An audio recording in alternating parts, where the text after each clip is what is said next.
Every club. Every day. The Global Sports Podcast Network. Hello and welcome to the Daily Southampton. I am your host, Zach Finch, joined as ever by my good friend, an excellent co-host, Gregory Elliott. How you doing, mate? You been to the game today? You doing well? Yeah, I'm doing all right, mate. I got home from the game, had a solid nap in the armchair. I'm feeling ready. I'm feeling ready for this. Very sort of Christmas has come and gone in a blink of an eye, as it does as you get older. I have a fancy new bit of kit that I will eventually get set up, which is a brand new microphone. My wife has bought me a nice microphone, bless her. With much help from one of my friends who knows far more about audio equipment than me and her. So hopefully I'll get it set up and get it all working. Very nice. I got some slippers and a book called 101 Things to Cheer Up a Football Fan Who Supports a Terrible Football Team. Hey, that's a bit harsh. I'm sure there's nothing in there about Saints, right? Oh, there is definitely mention of Ali Dia. Of course there is. There always is. Perfect. Well, you can tell by our sort of jovial mood that, I think that's the most exciting 1-0 loss I've ever watched from Saints, if I'm totally honest. It was alright, wasn't it? Like, watching a game that I went into with a bit of hope, and I know you were like, I believe, and my mum, bless her, I love my mum very much, but sometimes she can be. She was like, "Oh, I'm like Mystic Meg." I was like, "No, that's the joke is Mystic Greg, mum." And she's like, "What?" And then obviously that's how I could tell my mum doesn't listen to my podcast. Don't expect her to. She has no interest in sport. She's like, "I have a good feeling about today."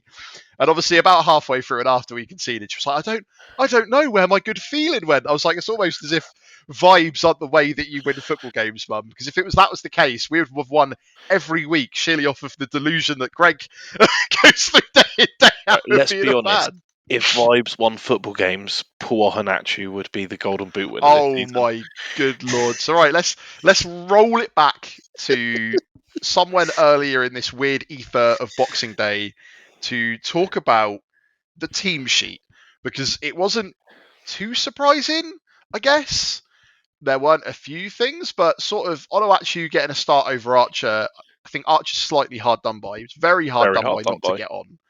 I think the only surprising thing for me, I guess, was Armstrong. Diblin being dropped wasn't a huge deal because I think he's knackered. I wouldn't be surprised. It's like 3 games in 10 days. So that kind of makes sense. Yeah, other than that, I wasn't really hugely surprised by. No, and it was a pretty solid lineup. Big Les making a good showing against Fulham. We sort of half expected him to sort of make his way into the starting lineup. So, well, the whole Downs Big Les not working together under the Russell Martin system seems to have gone completely out the window today. It's almost he was on fire. If you let footballers play football not in a structured system, that they know how to play together. It's weird, isn't it? It's been. I feel kind of upset because it's one of those things where, man, if we'd done this 3 months ago, where would we be now? And then you start to think, oh no. There's lots of points to talk about from the game, but actually the thing I think that cheered me up most, because we still lost, yes, of course, was in the post-match interview with Juric. He came out and was like, yeah, some games we're going to need a big outlet like Gohanachu who can hold the ball up and ping it off. And sometimes that's not going to work and you need Archer to bring the pace and run at them. And it's like, there's more than one plan. It's not just we'll do the same thing over and over again. It's not the do or die football. I had some fun conversations at Christmas asking, talking about the old manager and sort of people asking me my opinions, because apparently they seem to think I'm some sort of expert, which I have, to be clear, never claimed to be. We are 2 mates that chat a lot and watch a lot of football and talk about a lot of football. The good thing though is I got to watch today completely uninterrupted on Boxing Day. It was glorious. Never have I had where, wow, Zach's got to watch the football for the podcast. That is, honestly, that alone has made the last few months of being a co-host to you, Greg, absolutely worth it. And on top of that, my parents had never really watched American football before. And I came over to my mum's house late yesterday evening. Yesterday afternoon. I was like, oh, do you mind if I put the NFL on because it's on Netflix, and they sat and watched the whole thing. I've had a glorious Christmas, mate.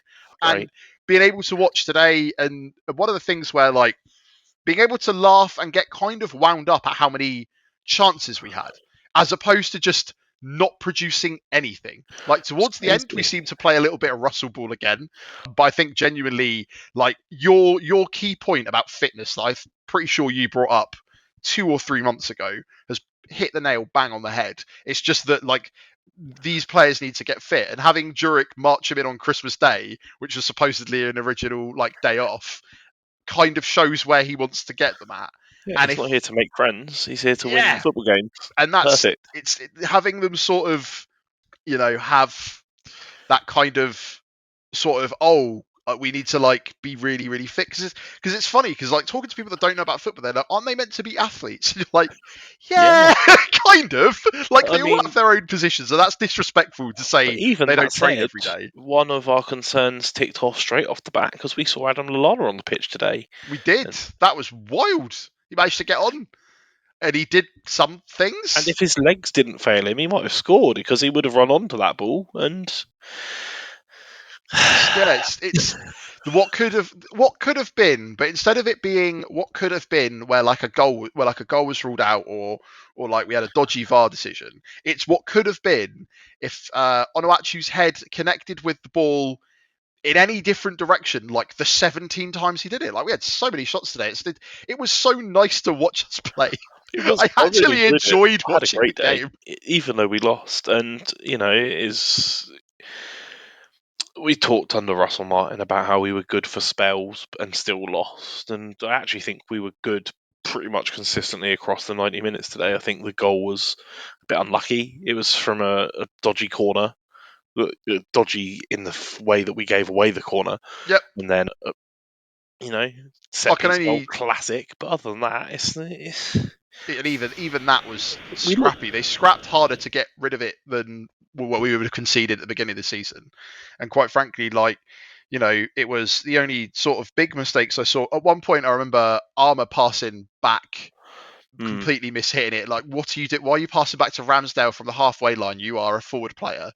And then also, obviously, Sugawara, for some reason, managed to mishit his pass back to Ramsdale, Yeah, conceding the corner that then resulted in the goal, and probably should have done better with that as well.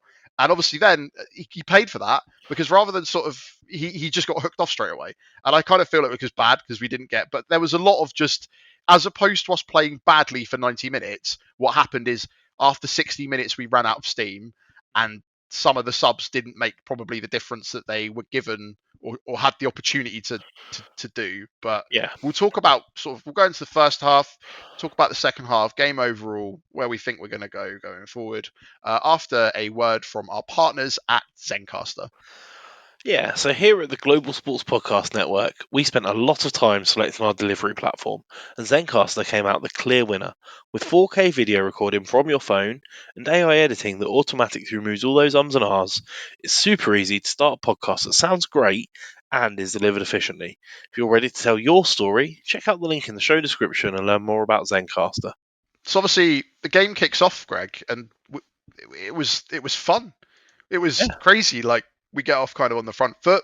There's a lot of energy going. There's a lot of the balls going forward significantly. And I think that threw me off more than anything else, if I'm totally honest. I was like, we are, everyone kind of had exactly the same feeling, which is we are so back. It's going to be great. And, after We look 25 minutes, you like a text me, mate. team reinvigorated. Yeah, that's the thing. It looked like something, and I don't, whether it's the new manager bounce or the fact that they have not only creative freedom, but a desire for them to get forward and do a lot. And 25 minutes in, I don't know if you remember, but you text me like, wow, what a game. I Yeah. replied to you, so effing good. And which was night and day from Fulham. It's bizarre to think it's the same team, It's pretty crazy. much the same team. We looked good going forward. Yeah. It helped that. So we talked in the Fulham game about how all the long kicks went out for a throw-in, but realistically, the main problem was that there was no outlet. But Toolpool provided that outlet beautifully. His hold-up play and That's nuts. his distribution out of it is his biggest strength. It is it is the only part of his game that even remotely lives up to any of the hype that I've seen everybody else think, because he should have put away one of those chances today, at least. Oh, there should. But then, to be fair, the one time I think he probably could have got the service that he should have put it away was Dibbling got a little bit too hungry and skied it completely, and that's a bit harsh on the lad. He wasn't on the pitch for that I don't think it was as far long. away as that, but It it was a seems miss. if he had crossed it across, like, mate, come on, that wasn't going in, and like he just missed it Screaming completely. for him to shoot properly, and he just Well, he almost did the opposite of what you complained about previously, which is he takes too long. So he's obviously decided to try and not take as long, but hit so much earlier, and so just is what it is. Like the obviously problem, an avid listener of the podcast, Tyler. If you're listening, just shoot on target, please. mate, that is a thing we have said multiple times, but not just him. We had a lot of shots today, and like you can tell. I feel like you could tell with this work with some work that like it will come, and that's the weird thing because that hasn't felt like that all season. It It has didn't not felt feel like that as at all. crushing. Like it really and truly, it didn't really feel like a loss, which is bizarre. And Yeah, it's so weird. I know that we're running out of time to start building accruing points, but it really feels like a foundation we can build upon. Harwood Bellis played out of his skin today. Just had their attacking players just on toast all game. It was ridiculous. He was just here, there, and everywhere. And he clearly suits this style that's clearly been instructed to press high and win the ball, because he is all over the pitch, and the rotation. It's crazy to me how well organised we looked with that press, Right. considering we've had maybe 2 days training. Like it's mad, but the way they rotated and the way they pressed was really impressive. And yeah, it's just like watching a completely different team. Yeah, absolutely nuts. Like, obviously, the first half we did have a pretty serious injury, which hopefully, by the sounds of it, I don't know how much that's gone on, but Fabianski, I think, was conscious by the time the game was over and didn't have to go to hospital. So that's good, because that wasn't a nice period of time. Obviously, you didn't really know too much what was happening, and to kind of tell you that like Wood got booked for it, because that card was out so quick. And I think it was right at the other end of the pitch to me. Yeah, exactly. But So it initially got booed as a keeper going down from a corner tends to, and then very quickly established that something was really wrong because the stretch was on in seconds. So 10 minutes added time, wasn't it, at the end of that? So that shows you kind of how serious it was. But fair play to West Ham. They played well. They've always got the cutting edge of players like Bowen and stuff like that. So I'm not devastated. It's not like we have again conceded a dumb silly goal, but everything around it was so good, and it looks like we will eventually get goals that mean that if we concede one silly goal, we're not gonna concede well, hopefully we can actually outscore an opponent, but that seems to just what be the biggest impressed problem. me as well is that our heads didn't drop when we conceded. We got straight back in and kept with the game plan, which was a mixed game plan, right? We weren't just hoofing it long every single time to tall Paul. We were having some build-up play from the back as well when we were pinging it out wide, and yeah, it was a good, solid performance, and it feels like if we can play like that the rest of the season, we're going to get some points, which is really what we're hoping for, right? That's all we can really ask for at this point, right? Like, I think that I know that when he was asked about sort of what he thinks about whether or not he can keep the club up, and he kind of said, "I wouldn't bother being here if I didn't believe it." And I genuinely believe he thinks that, if I'm totally honest. But we'll have to see what happens in January. Like, as I said, think Kyle, he's a mental Croatian to even think it's a possibility, but I'm here for it. I back it fully. it's the prospect of losing Kyle in the January window is slightly terrifying to me, because he was the focal point of a lot of our attacks, and Sugawara was okay. I've seen a lot of criticism of him today. He had some good moments, actually. He had some good crosses in and stuff, and to be fair, like there were a couple of times where again, like I think a hangover from Martin Ball, there were too many players back in our half when the ball was crossed in.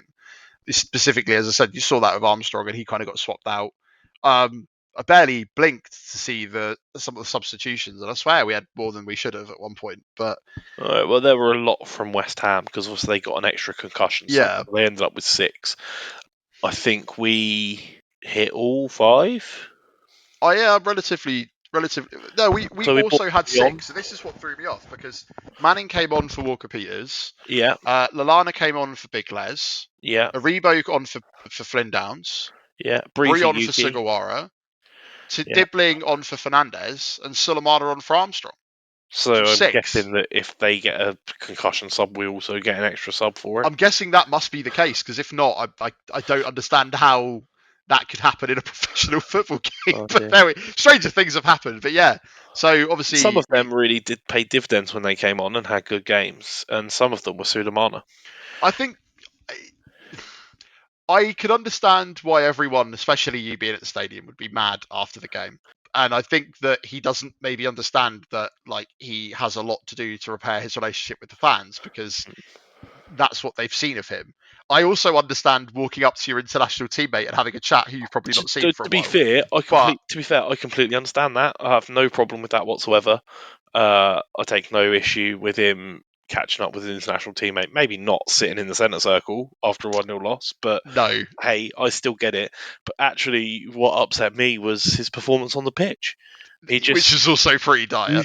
he just didn't look like he could be bothered. I don't think he got up to full speed at any point in the game. There was one moment where I'd already started moaning that he'd lost the ball and not done anything with it when he just about recovered it, made a tackle, and then still did nothing with it. I think he actually got a cross in, but the cross came to nothing. But yeah, it's just I don't get how he's getting in the team over some of the other players we've got. He doesn't seem hungry.